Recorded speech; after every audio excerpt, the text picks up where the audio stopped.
You either die a hero or you live long enough to see yourself become the villain.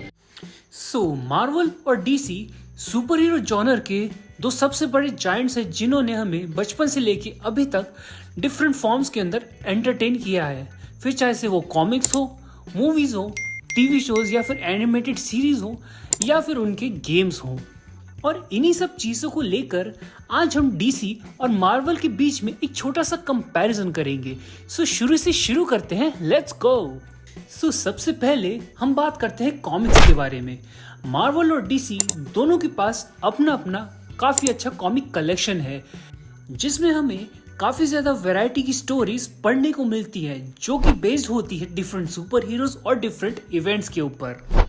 और इन्हीं comics की stories और events को source material लेके या फिर इंस्पायर होके इन्हीं के ऊपर टीवी शोज और मूवीज बनाई जाती हैं। और अगर हम मार्वल की कुछ फेमस कॉमिक्स के ऊपर नजर डालें तो उसके अंदर कुछ इस प्रकार के नाम निकल कर आते हैं, जैसे कि the amazing Spiderman Kraven's last hunt, infinity gauntlet, secret wars, daredevil born again, civil war, captain America the winter soldier, X Men the days of future past, old man Logan और एवेंजर्स द फाइनल होस्ट।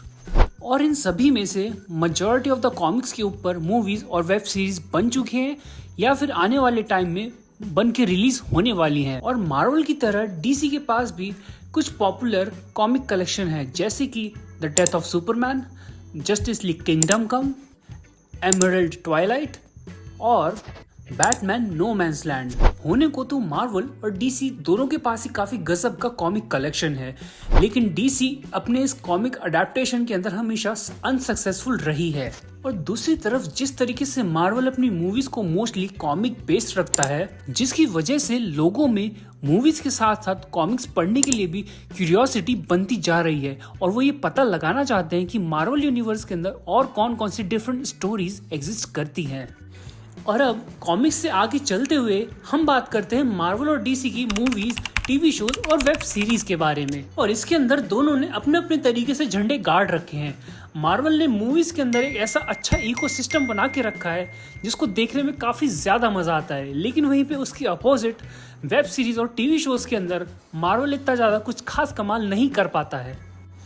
और फिलहाल के लिए Marvel जो movies release कर रहा है वो भी इतना ज्यादा कुछ असर नहीं दिखा पा रही है बॉक्स ऑफिस के ऊपर, लेकिन शायद आने वाले समय में मार्वल अपनी खोई हुई रेपुटेशन वापस ला सकता है। उसकी कुछ ऐसी मेजर मूवीज रिलीज होने वाली हैं जो शायद फैंस के अंदर वापस से एक्साइटमेंट भर दे। और इसी के साथ में बात करते हैं मार्वल के राइवल डीसी के बारे में। और डीसी का हिसाब मार्वल से बिल्कुल उल्टा चलता है, क्योंकि डीसी की मूवीज वाले पार्ट के अंदर वहाँ पे कोई स्पेसिफिक स्टोरी लाइन ही फॉलो नहीं की जाती है, लेकिन जहाँ पे मार्वल की सबसे बड़ी वीकनेस उनके टीवी शोज और वेब सीरीज है, वहीं पे डीसी की ये सबसे बड़ी ताकत है। और स्पेशली टीवी शोज में डीसी की इसमें एक्सपर्टीज है, जिसका प्राइम एग्जांपल है एरोवर्स, जो कि CW नाम के एक टीवी नेटवर्क ने बनाया है, जिसमें 4 से 5 शोज मिले हुए हैं जो कि इंस्पायर्ड हैं डीसी के कॉमिक कैरेक्टर से, जिसमें नाम आते हैं the black lightning, green arrow, flash और सुपर गर्ल का। और ये सारे शोज मिलकर एक ऐसी तगड़ी स्टोरी लाइन बनाते हैं जो कि एक मेगा सुपर हीरो यूनिवर्स के अंदर कन्फाइंड होती है। तो इस मामले में हम ये कह सकते हैं कि डीसी मार्वल से कहीं कहीं ज्यादा गुना आगे है। और अब तो जेम्स गन ने भी ये कह दिया है कि डीसी के जितने भी आने वाले शोज, मूवीज या फिर वेब सीरीज और गेम्स होंगे वो एक दूसरे के रिलेटेड होंगे और एक कंटिन्यूशन में होंगे, जो कि एक बढ़िया सी स्टोरी लाइन को दिखाते होंगे। और मार्वल और डीसी के बीच में एक मेजर डिफरेंस ये भी है कि मार्वल अपने कंटेंट को ज्यादातर स्टोरी ड्रिवन और सिंपल अप्रोच के साथ रखता है, जहाँ पे वो कैरेक्टर्स को, चाहे से वो सुपर हीरोज हो या फिर विलेंस, उनको अच्छी तरह से कहानी में प्लेस करने पे ज्यादा विश्वास रखता है। और इसी की दूसरी साइड में डीसी अपने कैरेक्टर्स को गॉड लेवल स्टेटस या फिर लार्जर देन लाइफ दिखाने की कोशिश करता है। सुपरमैन, वंडर वुमन और ग्रीन लैंटर्न जैसे सुपर हीरोज डीसी के अंदर एक गॉड लाइक ऑरा रखते हैं, जो कि उनके कैरेक्टर डेवलपमेंट और डेप्थ के जरिए दिखाया जाता है। इसीलिए मार्वल और डीसी दोनों के कंटेंट में कहीं ना कहीं कुछ प्रोज हैं और कुछ कॉन्स जो कि एक दूसरे को बैलेंस आउट कर देते हैं। सो अब हम बात करते हैं इनकी एनिमेटेड कंटेंट की, जिसमें वीडियो गेम्स और एनिमेटेड सीरीज या फिर शोज शामिल होते हैं। तो सबसे पहले हम बात करते हैं मार्वल और डीसी के बहुत ही फेमस और पॉपुलर एनिमेटेड शोज और सीरीज के बारे में। मार्वल और डीसी दोनों ने 90s के टाइम पे काफी ज्यादा तगड़े एनिमेटेड शोज रिलीज किए थे, जिसमें से मार्वल के पास Iron Man, Spiderman, Avengers assemble, the incredible Hulk, X Men जैसे काफी तगड़े और हिट शोज दिए थे।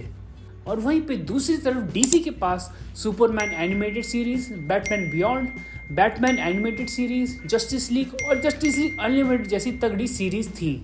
और अभी जितने भी शोज का मैंने जिक्र किया है, या फिर ये कहें कि देसी भाषा में कार्टून्स के बारे में बताया है, अगर आप 90s किड्स हैं तो आपने ज़रूर ये कार्टून्स देख रखे होंगे।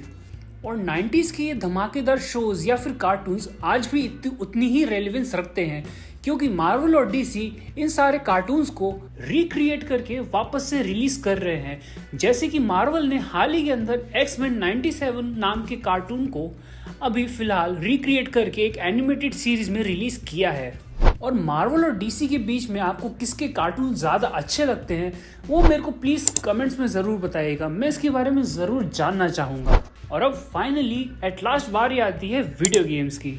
मार्वल और डीसी टाइम पे अपने वीडियो गेम्स रिलीज करते रहते हैं, लेकिन इस सेक्शन के अंदर मार्वल क्लियरली विनर है, क्योंकि हाल ही में मार्वल की स्पाइडरमैन 2 रिलीज हुई थी और उसका रिस्पॉन्स काफ़ी अच्छा देखने को मिला था। और डीसी ने भी हाल ही में suicide squad kill the justice league नाम का एक गेम रिलीज किया था, लेकिन वो बिल्कुल ही फ्लॉप रहा। और इसके अलावा मार्वल के पास पूरा एक गेम का कैटलॉग है, जिसमें स्पाइडरमैन के साथ साथ उनके पास गार्डियंस ऑफ द गैलेक्सी की भी गेम है। और आने वाले टाइम के अंदर हमें वोल्वरिन और एवेंजर्स के बारे में भी एक गेम देखने को मिलेगी। कहीं ना कहीं ये सारी चीज़ें मार्वल की गेम्स की क्वालिटी को टॉप नॉच बना देती हैं और गेमर्स को भी उनके गेम खेलने में ज़्यादा मज़ा आता है। सो ये था एक छोटा सा कंपैरिजन मार्वल और डीसी के बारे में। अगर आपको ये वीडियो और ये कंपैरिजन अच्छा लगा हो तो इस वीडियो को लाइक कर दीजिएगा, शेयर कर दीजिएगा और इस पर कमेंट भी कर दीजिएगा और चैनल को सब्सक्राइब भी कर दीजिएगा। सो मिलते हैं नेक्स्ट वीडियो में। Thank you.